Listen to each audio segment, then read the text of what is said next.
السلام علیکم۔ آج ہمارا فرسٹ ایئر کے ساتھ لیکچر ہے تعلیمی جمناسٹک پر۔ تعلیمی جمناسٹک اصل میں یونانی اصطلاح میں دیکھا جائے تو یہ لفظ جمنیزم سے نکلا ہے، جس کے معنی برہنہ حالت یعنی ننگا حالت کے ہیں، ٹھیک ہے۔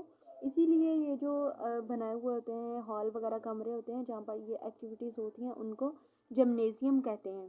یونانی جو لوگ ہیں ان کے نزدیک برہنہ حالت میں یعنی ننگا ہونے کی حالت میں مختلف حرکات یا کرتب کرنے سے ان کے دیوتا یا دیوتی خوش ہوتے ہیں۔ آپ نے دیکھا ہوگا یہ جو ہوتے ہیں اکثر جو ہوتے ہیں آگ کی پرستش کرتے ہیں یا ستاروں کی یا کوئی چاند کی سورج کی، جیسے بھی یہ ہوتے ہیں، یا اپنے ہندوؤں کو بھی دیکھا ہوگا بھگوان کو بھی جب ان کے سامنے وہ کرتے ہیں تو ان کے پادری وغیرہ جو ہوتے ہیں انہوں نے یہ نیچے صرف وہ تہبند پہنا ہوتا ہے یا اس طرح وہ اوپر سے انہوں نے شرٹ وغیرہ نہیں پہنی ہوتی، وہ ننگے ہونے کی حالت میں ان کو یہ لگتا ہے یا وہ یہ سمجھتے ہیں کہ ان کے جو دیوتا دیوتی جو انہوں نے بنائے ہوئے ہوتے ہیں وہ ان سے خوش ہوتے ہیں۔ اسی مناسبت سے جمناسٹک کو نیکڈ آرٹ اور یعنی فن کا نام دیا گیا ہے۔ زمانے کی ترقی کے ساتھ ساتھ ان حرکات کی افادیت بڑھتی گئی اور انہیں کھیلوں کی تیاری خصوصاً ایتھلیٹکس کی بنیادی مہارتوں میں برتری حاصل کرنے کے لیے استعمال کیا جاتا رہا اور بعد ازاں ان حرکات کو جمناسٹک کا نام دے دیا۔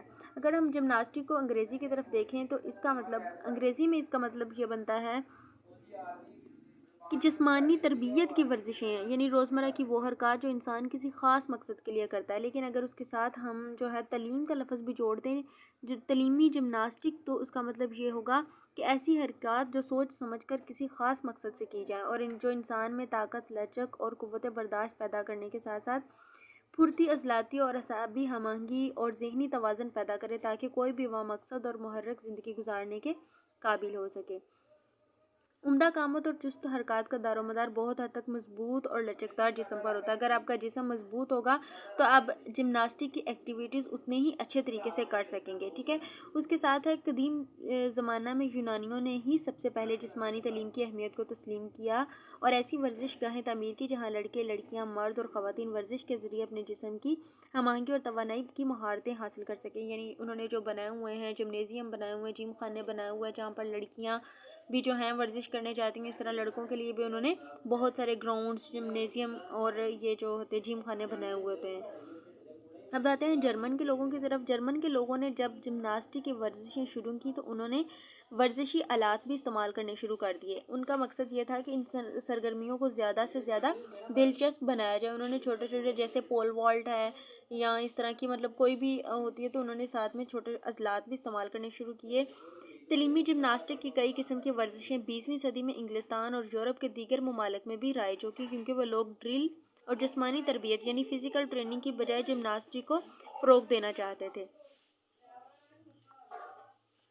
اب آتے ہیں ہم تعلیمی جمناسٹک کے فوائد کی طرف۔ تو اس کے بہت سے فوائد ہیں کیونکہ اس سے جسم کے بلائی حصے میں توانائی بڑھتی ہے اور دیگر حصوں کو مضبوط بنا دیتی ہے اور اس میں جسمانی حرکات میں ہم آہنگی پیدا ہوتی ہے اور جسم میں جاذبیت اور لچک پیدا کر دیتی ہے، دلیر بناتی ہے یعنی بہادر بناتی ہے کیونکہ یہ ایکٹیویٹیز ہوتی اس طرح کی ہیں۔ جسمانی سرگرمیوں کے لیے دلچسپی بڑھ جاتی ہے، ہر قسم کا انسان جو ہے وہ چیلنج قبول کرنے کی جرت پیدا ہو جاتی ہے، اس میں جسمانی مہارتوں کو ترقی دینے کے مواقع ملتے ہیں، ان کی قوت مشاہدہ اور تجربہ بڑھتا ہے، انہیں تسکین ملتی ہے، طمانینت اور خود اعتمادی بڑھ جاتی ہے ان میں اور فطری صلاحیتیں اجاگر ہو جاتی ہیں۔ اسی طرح ان میں شرمیلا پن جو ہوتا ہے وہ ختم ہو جاتا ہے، خود اعتمادی آ جاتی ہے، اپنے آپ پر قابو پانے کی اہلیت بڑھ جاتی ہے۔ اسی طرح جمناسٹک ولولہ پیدا کرنے میں اپنا جواب نہیں رکھتی۔ تعلیمی جمناسٹک کی مشقوں میں جسم کو دھکیلنے، کھینچنے، اچھلنے، کودنے، اوپر چڑھنے اور بھاگنے وغیرہ کی مشقیں کرائی جاتی ہیں جس کی وجہ سے اس کا جسم مضبوط ہو جاتا ہے اور ان کے اندر جو ہے بہادری آ جاتی ہے۔ اب دیکھتے ہیں ہم تعلیمی جمناسٹک کا ہر ایک سبق مندرجہ ذیل حرکات پر مشتمل ہوتا ہے، یعنی جسم کو مستعد کرنے والی ورزشیں۔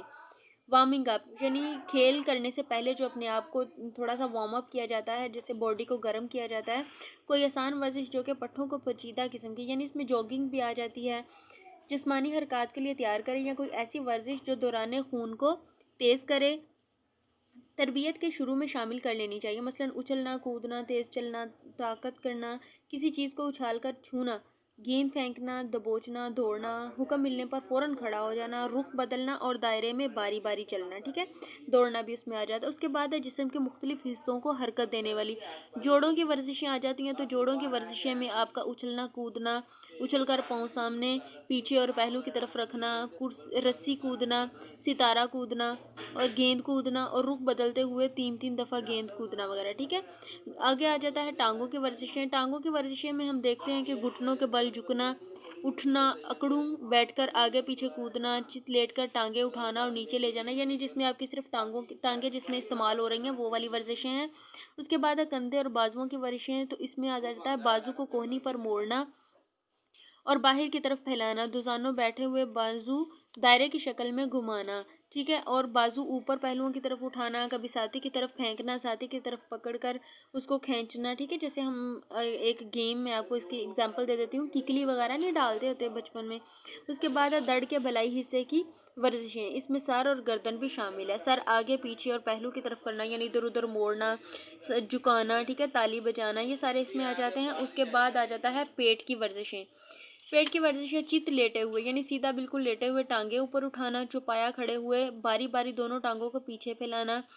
اس کے بعد ہے جھک کر سامنے زمین چھونا، یعنی آگے کی طرف جھک کر۔ اس کے بعد ہے دونوں پاؤں کے درمیان ہتھیلی کی پشت سے زمین کو چھونا، یہ آپ کو شکل بھی بنی ہوئی ہے کتاب پر، آپ تصویر دیکھ سکتے ہیں۔